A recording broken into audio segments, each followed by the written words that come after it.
Hi friends, we will now read a poem which talks about how a strong posture is of help.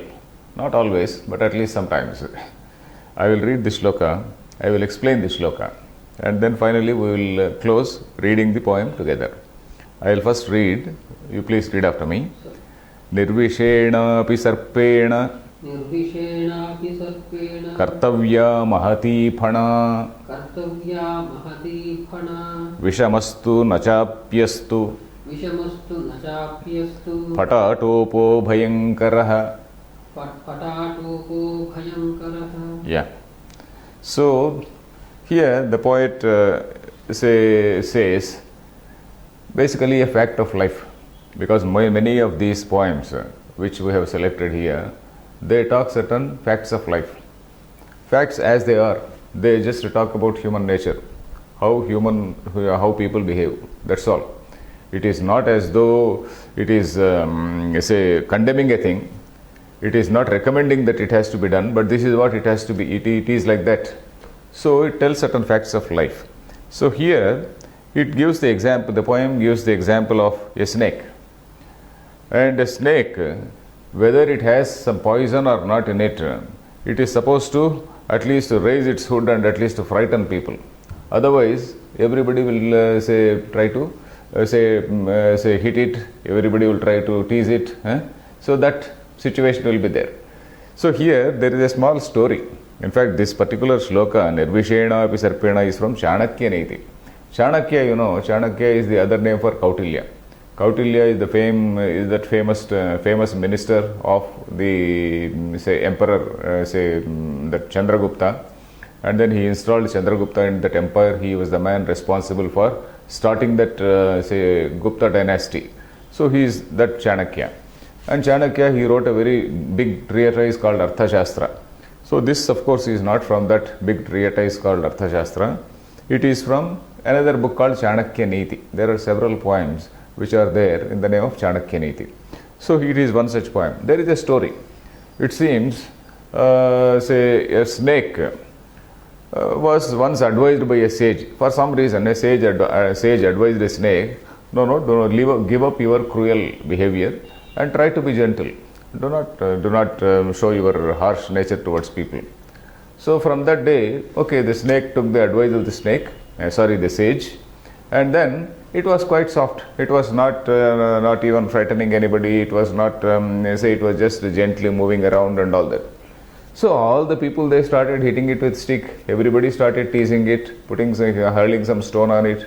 So it went on. Even children, they started catching it by the tail and then trying to beat it, etc.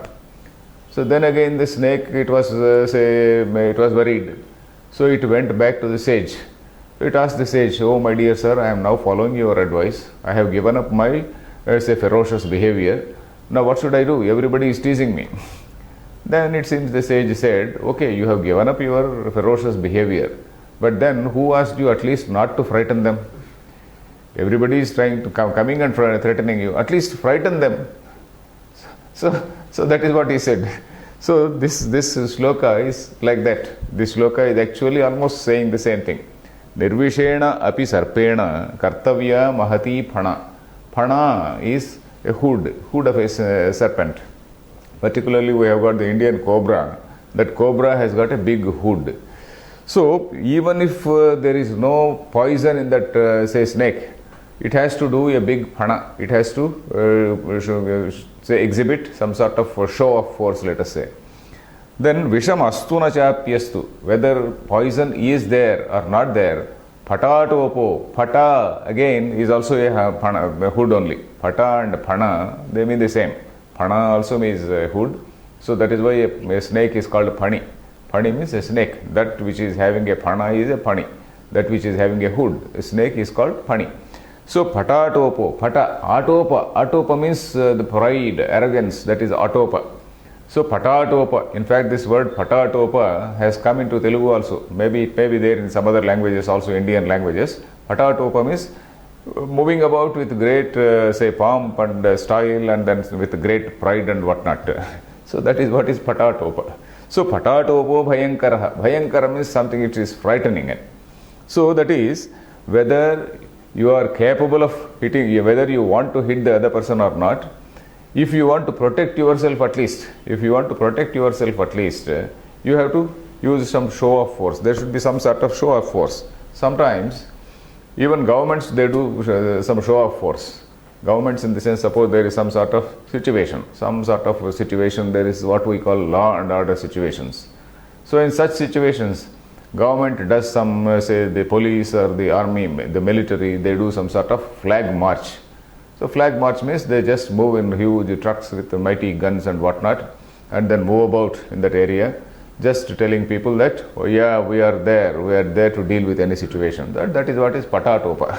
So a lot of show of force to prevent a situation from becoming, to prevent a situation from becoming worse. So that is the point here. But then we should also remember that this is an act of bravado, isn't it? You may really have a strength or not. If you really have strength, this works. If you really do not have any strength at all, we should not overdo it. If you are really capable of hitting, okay, patatopa is quite good. The show of force is quite good. If you don't really have strength, okay, you may do one time, 2 times, but not always. It will be exposed. So we have to be careful about overdoing it. We should not overdo this. So that is what we have to learn from this. So nirvishena api sarpena kartavya mahati phana. So here, of course, there is not much of grammar in this because it is such a simple line. Sarpa, serpent. Nirvishena, visham is a poison. Nirvishena means a serpent, even when it has no poison in it. Then mahati phana. Mahati means great. Mahan is great. Mahati is female of that, feminine of that. Mahati phana. Kartavya means it has to be done. Visham, whether poison is there or not. Patatopaha, the show of that hood should be very frightening. It should be very, very fierce. So that is what it is. So as I said, we have to take it with some little bit of caution, because if you use it too much, then it will make us look ridiculous. Suppose I am not strong, but I always try to pose like a strong man. So if the other man wants to really hit me, he can hit me. So that should not be carried to the ridiculous extent, but still it is a good advice which can be followed. So let us read it again. Nirvishena api sarpena kartavya mahati phana vishamastu nachapyastu patatopo bhayankaraha. Fine.